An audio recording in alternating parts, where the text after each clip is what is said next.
My dear students, आज हम बंधुत्व जाति तथा वर्ग का भाग 3 पढ़ रहे हैं। भाग 2 में आपका अच्छा रिस्पांस मिला, काफ़ी प्रश्न आपने पुटअप किए थे, काफ़ी प्रश्नों का जवाब मैंने दिया आपको।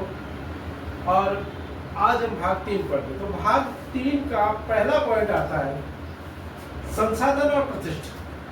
संसाधन और प्रतिष्ठा का अर्थ क्या था कि समाज में जो सामाजिक स्थिति आपके उसका निर्धारण करता है कि आपके पास संसाधन कितने हैं, आपके पास धन संपदा कितनी है, आपके पास जमीन कितनी है, पशुपालन कितना है, आपके पास खेती कितनी है। तो धन संपदा कितनी है वो निर्धारित करता है कि आपका सामाजिक रुतबा या सामाजिक प्रतिष्ठा आपकी कैसी है या रेपुटेशन आपकी क्या है वहाँ पे। तो वो चीज़ें निर्धारित करती है आपके धन पर। अब ये चीज़ें आने पर ये भी और आज भी ये चीज़ होती है, उस समय भी थी, चाहे व्यापारी हो, किसान हो, राजा हो, किसी पर भी हो, ठीक है ना, कोई भी पद हो, लेकिन पद की संपत्ति निर्धारित करेगी आपका पद समाज में किस प्रकार का है। दूसरा पॉइंट आता है संपत्ति पर स्त्री और पुरुष दोनों का अधिकार अलग अलग होता है। जैसे स्त्री को क्या मिलता, पुरुषों को संपत्ति पर कितना अधिकार होगा और किस संपत्ति पर कितना अधिकार होगा, ये निर्धारण। मनुस्मृति के अनुसार पिता की संपत्ति पर पुत्र का अधिकार होगा और वो संपत्ति जो वो पुत्रों में ही बांटी जाती है, ठीक है ना। पुत्रियों में उस समय संपत्ति नहीं बांटी जाती थी, पुत्रियों में आज बांटी जाती है। आज वो अपना हक रखती है, लेकिन उस समय नहीं था, ठीक है। तो यानी पिता की मृत्यु के बाद पिता की जो संपत्ति होती थी वो पुत्रों में बांटी जाती थी। अब आता है कि बड़े पुत्र को अधिक हिस्सा दिया जाता था। जो ज्येष्ठ होता था, जो बड़ा पुत्र होता था, बड़ा बेटा होता था, उसको संपत्ति ज्यादा दी जाती थी। संपत्ति में जो हिस्सा होता वो हिस्सा ज्यादा दिया जाता, क्योंकि उसमें जिम्मेदारियां भी ज्यादा होती। और विवाह पे मिला धन और उपहार पर मात्र स्त्री का ही अधिकार होता है, क्योंकि वो स्त्री धन कहलाता है। विवाह में मिला, चाहे वो धन सोना चांदी हीरे मोती हो या कोई उपहार मिले हैं, गिफ्ट्स मिले हैं, तो वो सब उस पर पूरी तरह से संपूर्णता केवल उस स्त्री का ही अधिकार होगा, पुरुष का अधिकार उस पर नहीं होगा। यानी कि पत्नी का अधिकार होगा, पति का नहीं होगा। और जो स्त्री की संपत्ति है उसके बाद उसके पुत्रों की होगी। स्त्री के बाद वो संपत्ति केवल उसके पुत्रों की होगी, यानी कि वो उस माँ की विरासत अपने बच्चों के लिए होगी। और बच्चों में भी केवल पुरुषों में, महिलाओं में नहीं। यानी पुत्री आए तो उनको नहीं मिलेगा, पति का उसमें अधिकार नहीं होता था, ठीक है। स्त्री पति की अनुमति के बिना धन संचय नहीं कर सकती थी, मतलब पति की परमिशन लिए बिना पत्नी अपने पास पैसा इकट्ठा नहीं कर सकती, सेविंग नहीं कर सकती, कहीं इन्वेस्ट नहीं कर सकती। होता है कि वो पैसा चाहे वो कहीं इन्वेस्ट करना चाहे, सेव करना चाहे, तो वो बचा के रखे। पहली बात तो ये है कि पत्नी कभी अर्निंग के लिए नहीं जाती थी। अर्निंग मतलब धन अर्जन करने के लिए, कमाने का कोई सोचती थी। पत्नी केवल गृहिणी होती थी, हाउसवाइफ होती थी, और हाउसवाइफ के पास पैसे का सोर्स क्या होता, उसका पति होता। तो वो उस पर धन संचय करने की आज्ञा उनको नहीं थी कि आप अपना पैसा जो है वो जितनी आवश्यकता है आपको मिल जाएगा, आप ऐसा संचय करो, सेव करो, आपको बचत करने की आज्ञा अनुमति नहीं है। अगर पति अनुमति देता है तो वो अलग विषय हो जाता है। अब उच्च व कुलीन वर्ग की महिलाओं को यह अधिकार था। हाँ, जो उच्च वर्ग, जो कुलीन वर्ग की महिलाएं थी, पैसे वाली, जो रानियां थी, महारानियां थी, अब राजा की पत्नियां रानी है तो उनको तो संपूर्ण अधिकार था, उनको सारे अधिकार थे। कोई अगर कुलीन वर्ग है, उच्च कुलीन वर्ग के हो गए उन वर्णों में, तो वो उनको अधिकार था कि वो अपनी धन संपदा और अपनी संपत्ति पर अधिकार रखते थे, पैसा इकट्ठा भी कर सकती थी, ठीक है ना। बाकी किसी महिलाओं को अधिकार नहीं था। सामान्य महिलाएं जो होती थी उनको ये अधिकार नहीं था। अब हम आते हैं, इसके बाद जो टॉपिक आता है हमारा, पुरुषों के लिए धन अर्जन करने का क्या क्या उपाय थे। पहला आता है कि विरासत। पहला विरासत। विरासत का अर्थ क्या हुआ? विरासत का अर्थ होता है कि पिता की जो संपत्ति मिली है पुत्र को, वो विरासत कहलाएगी, जिसे लेगेसी कहते हैं हम। पिता की जो संपत्ति है पुत्रों के लिए जो मिली है वो कहलाती है विरासत। दूसरा टॉपिक आता है खरीदना।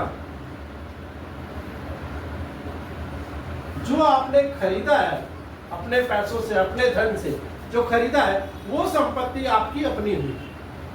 तीसरा टॉपिक आता है विजित करना।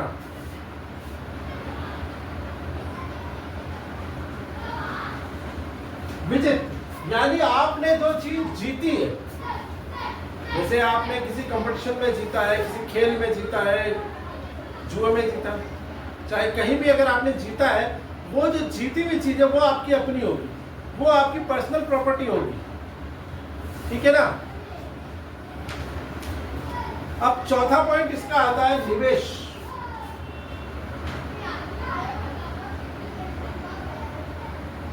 निवेश करना मतलब पैसा इन्वेस्ट किया जा रहा है आपका। आपने जो पैसा कहीं इन्वेस्ट किया है तो उसका जो आउटपुट मिलता है, जो प्रतिफल आपको मिला है, वो प्रतिफल जो है आपका निवेश का, वो आपका अपना होगा, वो भी आपकी के कमाई में आएगा, वो आपकी कमाई कहलाएगा। अब आता है पांचवा पॉइंट, खोज। खोज कैसे? खोज करना, किसी प्रकार से आपने खोज की, आपने पैसा कमाया है किसी कार्य को करके या कुछ और भी करके, तो वो भी आपकी। अब आता है छठा पॉइंट इसका, खोज द्वारा, कार्य द्वारा।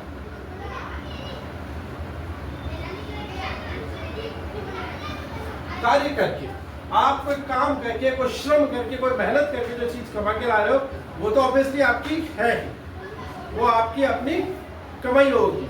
तो उसके लिए भी ये होता है कि वो भी पुरुषों की अपनी कमाई का एक साधन होगा। ये तो मैंने बताया, विरासत, खरीद, विजित, निवेश, खोज और कार्य द्वारा, ये आपका अपनी कमाई, पुरुषों के लिए कमाई का साधन है कि इस प्रकार से पुरुष अपनी कमाई करते थे। ये तरीके बताए गए। अब एक पॉइंट और आता है, सज्जनों द्वारा भेंट।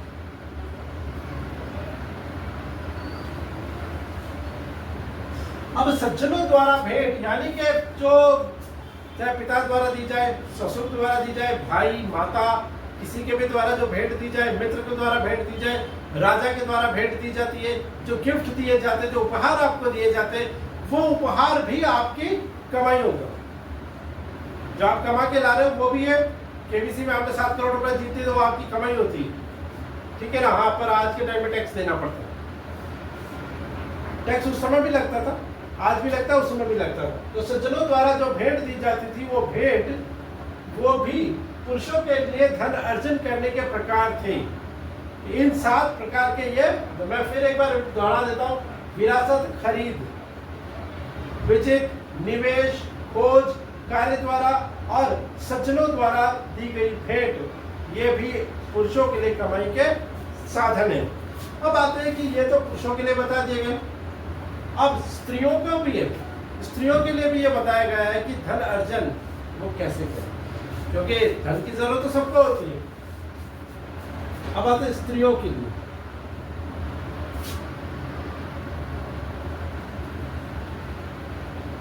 धन अर्जन के प्रकार, ये मनुस्मृति के अनुसार है। जो मनुस्मृति ने बताया है, ये वो चीजें उनके द्वारा जो क्या, मनुस्मृति जो कहती थी कि इस प्रकार से आपको करना होगा, ये कार्य आप करेंगे तो आपको धन कमाने का अधिकार दिया जाता है। पुरुषों के लिए अलग बताया, महिलाओं के लिए अलग बताया गया। महिलाओं के लिए पहला बताया वैवाहिक अग्नि के सामने।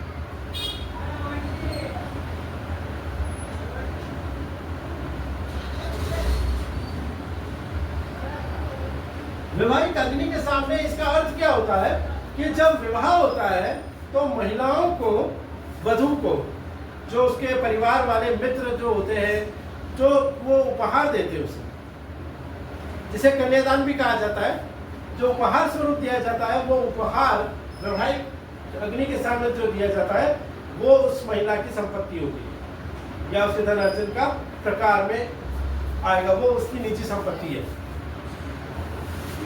दूसरा आता है वधूगमन। वधूगमन कहूं या विदाई कहूं, जब विदाई के समय वधू को या दुल्हन को जो उपहार दिए जाते हैं, जो गिफ्ट दिए जाते हैं, वो भी उसकी निजी संपत्ति होगी, वो भी उसकी धन अर्जन का एक प्रकार कहलाएगा। अब आता है स्नेह के प्रतीक के रूप में। स्नेह प्रेम पूर्वक जो भेंट दी जाती है, स्नेह के रूप में जो भेंट दी जाती है। अब ये स्नेह के रूप में जो भेंट है, उसके रिश्तेदार दे सकते हैं, उसके मित्र दे सकते हैं, उसके परिवार वाले दे सकते हैं, पति भी दे सकता है, ठीक है ना। तो ये जो भेंट होगी, ये भेंट स्वरूप जो कुछ भी दिया जाए, धन दिया जाए, स्वर्ण दिया जाए, चांदी दी जाए, या कोई भी उपहार दिया जाए, वो उस महिला की निजी संपत्ति होगी, ठीक है ना। अब ये उपहार चाहे माता के द्वारा दिए जाए, माता और पिता के द्वारा, माता पिता देते हैं, भाई दे सकता है, भाई के द्वारा दी गई भेंट, और पति द्वारा दी गई भेंट।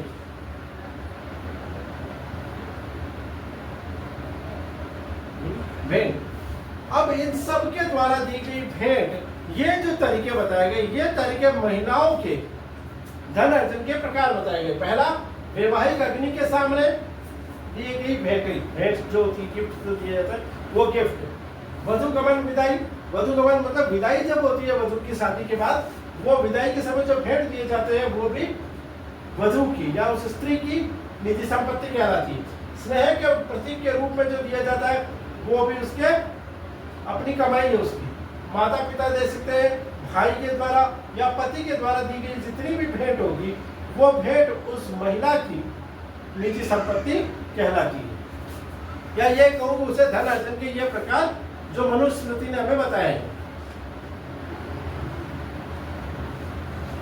इसके अतिरिक्त काल, प्रवृत्ति काल में भेंट अथवा कुछ भी जो चीजें दी जाती है, वो सब चीजें इसकी। अब आता है वर्ण और संपत्ति के अधिकार। वर्ण और संपत्ति के अधिकार।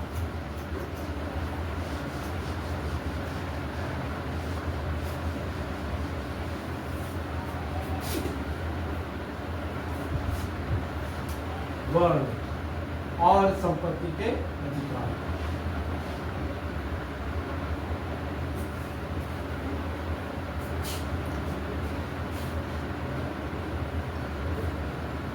अब ये क्या है, देखो कि मनुस्मृति ने जो बताया है, इसमें मनुस्मृति ने जो चीजें हमें बताई वो हम आते ये कि किस प्रकार से कौन सा वर्ण किस प्रकार से अपनी आजीविका कमाता है, उस पर ये बताया गया।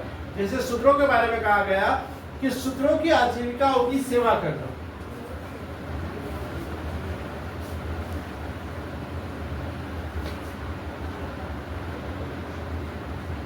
शूद्रों की आजीविका होगी सेवा करना। सेवा करना, बाकी जो शूद्रों के बारे में मैंने पहले भी वीडियो में आपको बताया था कि शूद्रों का कार्य होगा कि बाकी जो 3 वर्ण है उनकी सेवा करना। तो बाकी जो 3 स्वर्ण होंगे, तो वो स्वर्ण जातीय जो 3 है उनकी जो सेवा करेगा वही इनकी आजीविका होगी, ठीक है ना। दूसरा है, लेकिन उच्च वर्गों में पुरुषों के लिए अधिक संभावना थी। हाँ, ये बात थी, उच्च वर्ग पुरुषों के लिए अधिक संभावना थी, क्योंकि पुरुषों के लिए ही सारे अधिकार थे।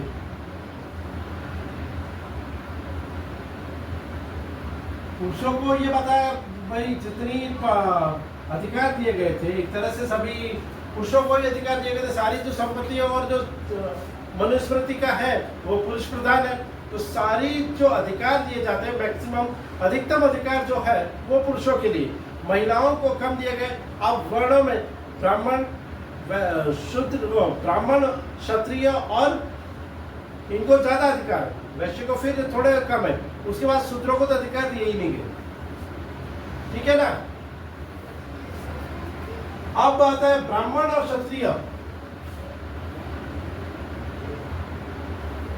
ब्राह्मण और क्षत्रिय धनी व्यक्ति थे।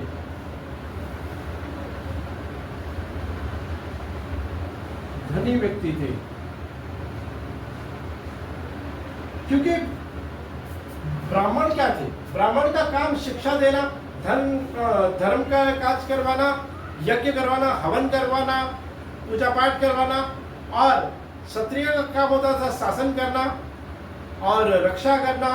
जब शासन कर रहा है वो, तो शासन कर रहा है तो सारे राज्य की जो संपत्ति है, जो संपदा है, धन संपदा, वो तो इन्हीं के पास होती थी, और इनकी धन संपदा पर ब्राह्मणों का भी अधिकार होता था।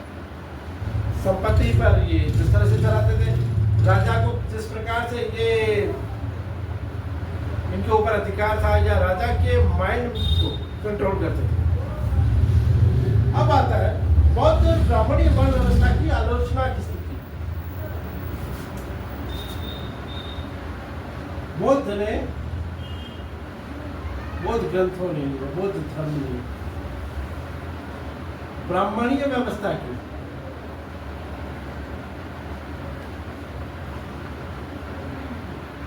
व्यवस्था की आलोचना की। ये आलोचना क्यों की? आलोचना इसलिए की क्योंकि ब्राह्मणी व्यवस्था में जो वर्ण व्यवस्था है, वो वर्ण व्यवस्था जन्म प्रदान बताई गई या कर्म प्रदान नहीं थी, जबकि जो सही में जो था, वो जो वर्ण व्यवस्था है, वो वर्ण व्यवस्था कर्म प्रदान होती है, जन्म प्रदान नहीं थी। मनुस्मृति ने इस व्यवस्था को जन्म प्रदान कर दिया कि ब्राह्मण का पुत्र ब्राह्मण ही होगा, क्षत्रिय का पुत्र क्षत्रिय होगा, वैश्य का पुत्र वैश्य होगा, और शूद्र का पुत्र शूद्र ही होगा, और उनको वही काम करने होंगे जो उनके वंशज, उनके पिता करते आए। इसीलिए बौद्ध ग्रंथों ने इसकी आलोचना की है कि ऐसा नहीं होना चाहिए। जिसका जैसा कर्म है वैसा उसका वर्ण होना चाहिए। बौद्ध ने जन्म प्रदान की आलोचना ज्यादा की। जन्म प्रदान वर्ण व्यवस्था की आलोचना की।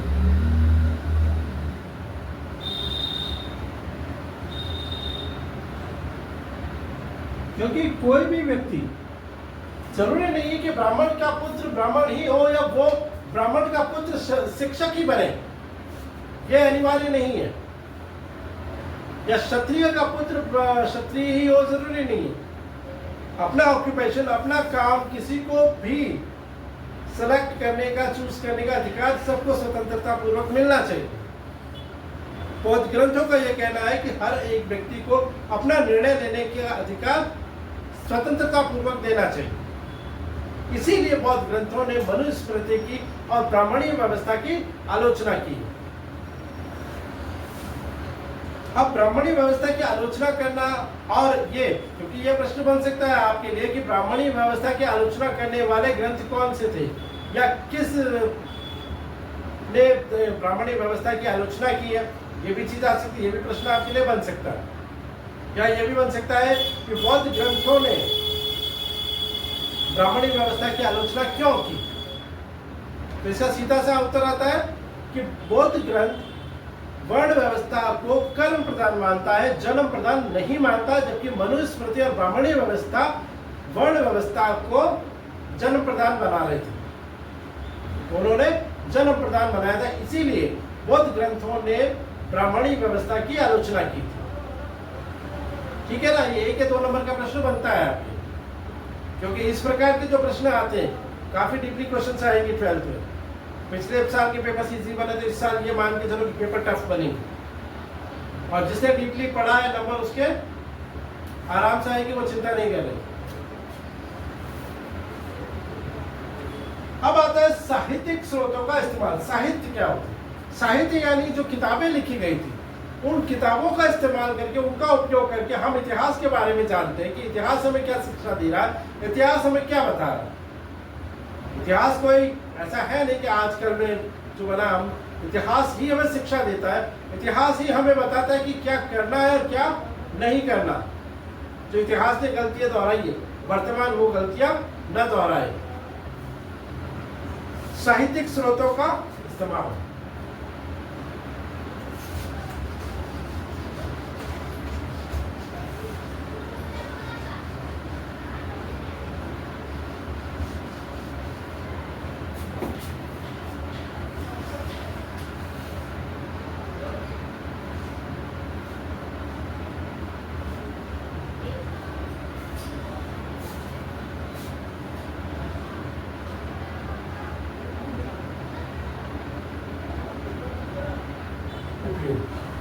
साहित्यिक स्रोतों का उपयोग किसी भी ग्रंथ का किसी किताब का विश्लेषण करते हैं तो इतिहासकार जो आर्कियोलॉजिस्ट होते हैं वो कुछ बातों का ध्यान रखते हैं और वो जो पॉइंट होते हैं वो छोटे से छोटे पॉइंट का भी ध्यान रखते हैं।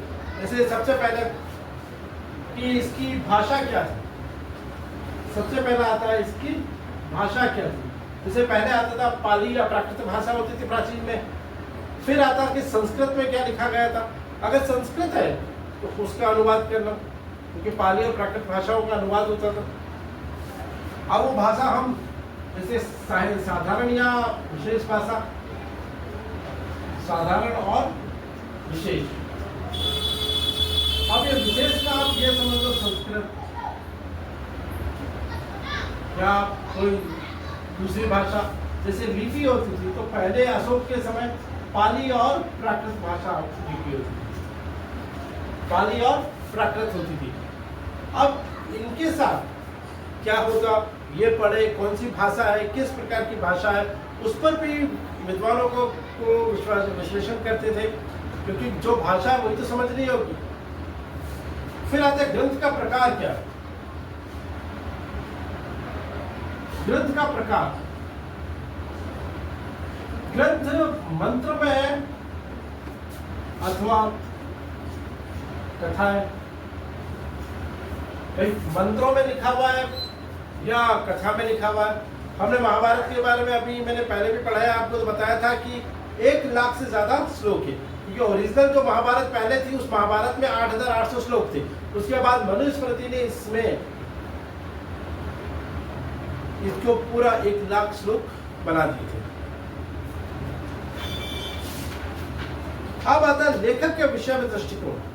यह भी बड़ी इंपॉर्टेंट बात होती है कि लेखक कौन है,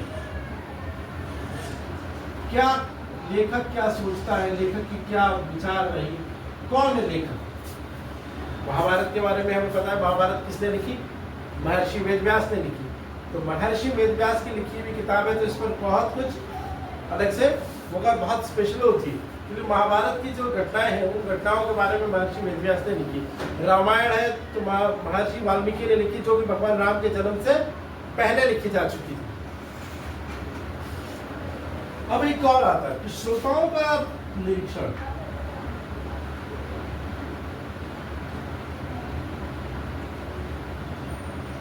श्रोताओं का निरीक्षण का मतलब क्या होता है। इसका मतलब यह हुआ कि श्रोता क्या सोचते हैं, श्रोताओं की क्या सोच है, श्रोताओं का सुनना क्या चाहते हैं, क्या उनका टेस्ट है।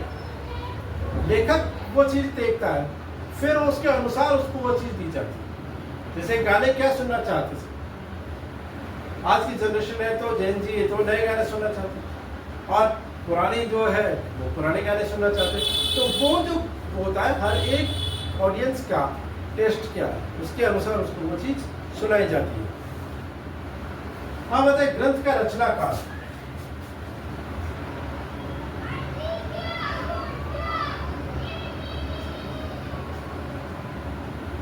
कि ग्रंथ किस समय लिखा गया, या ये ग्रंथ की जो घटनाएं लिखी वो किस समय हुई थी, ये घटनाएं किस समय घटित हुई थी।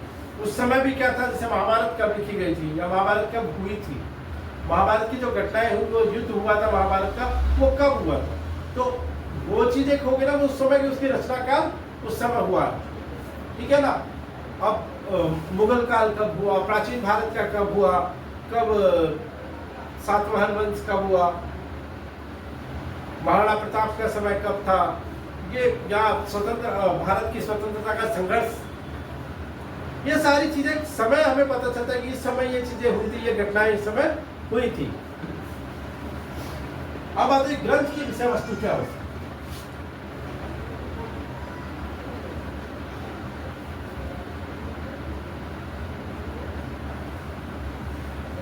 अब ग्रंथ की विषय वस्तु क्या होती है, इसका मतलब ये होता है कि उस किताब के अंदर, उस एपिक के अंदर, उस पुस्तक में क्या लिखा गया, या वो किस विषय के बारे में। हम जो पढ़ने जा रहे हैं वो इतिहास की है, राजनीति की है, मनोविज्ञान की है, किस प्रकार की किताब का नाम हमें पता चलता तो हम ये देखते हैं कि हाँ ये किताब में क्या लिखा गया है, कि अब जो है वो हम किस प्रकार से पढ़ें। उस किताब का नाम देखकर हमें पढ़ने की जिज्ञासा, क्यूरियोसिटी जागती है कि हाँ इस किताब का नाम ये है, तो इसमें ये होगा, महाभारत लिखी गई थी या भगवत गीता लिखी गई थी। तो नाम से पता चलता है भगवत गीता है या महाभारत है या रामायण है, कुरान है, बाइबिल है, क्या है, हम नाम पढ़ के पता चल जाता है। और फिर उस किताब में लिखा क्या है, वो उस किताब की समरी क्या है, उस किताब की आत्मा क्या है, ठीक है ना। तो उसी के प्रकार से हम पढ़ेंगे, हम उसी को पढ़ते हैं कि जो लिखा गया है वो किताबें हम पढ़ते हैं। उन किताबों के बारे में हम पूरा विश्लेषण करते हैं, किताबों में क्या है, किताबें श्लोक में है या किताबें कहानियों में, किताबें किस प्रकार से लिखी गई है, किस प्रकार से उसमें विश्लेषण दिया गया है, और किताब में क्या सिर्फ उपदेश, जैसे उपदेश दिए गए हैं, आदेश दिए गए हैं, ज्ञान शिक्षा दी गई है, या समाज के आचार विचार या समाज के मापदंड क्या है। तो समाज का उतार चढ़ाव आता है, क्योंकि किताबें समाज का आईना होती है। कहा जाता है कि एक किताब दोस्त इंसान की सबसे अच्छी दोस्त होती है, और एक अच्छा दोस्त एक पूरी लाइब्रेरी होती है। तो वैसे ही किताबें हमें ये बताती है कि इसमें क्या लिखा है। उपदेश है, समाज का आईना है, समाज में होने वाली घटनाओं के बारे में लिखा है। वो जो घटनाएं हैं उन घटनाओं को वो लेखक अपने हिसाब से अपने अनुसार लिखता है। तो वो घटनाएं उस लेखक को ये पता चले कि वो जो घटनाएं घटित हो रही वो सही है या गलत है, या किसको हम सही ठहराए किसको गलत ठहराए, वो चीजें होगी। इस प्रकार की जो सोच होगी ये सब लिखा जाता है। अब इसमें एक आर्कियोलॉजिस्ट है, इतिहासकार मिस्टर बीबी लाल। मिस्टर बीबी लाल महाभारत के बारे में क्या सोचते हैं, और महाभारत को उन्होंने किस आधार पर निकाला, और किस आधार पर वो उन्होंने महाभारत का विश्लेषण किया, एनालाइज किया। 1951-52 में इतिहासकार बीबी लाल, ये नाम याद रखना बहुत काम आने वाला है।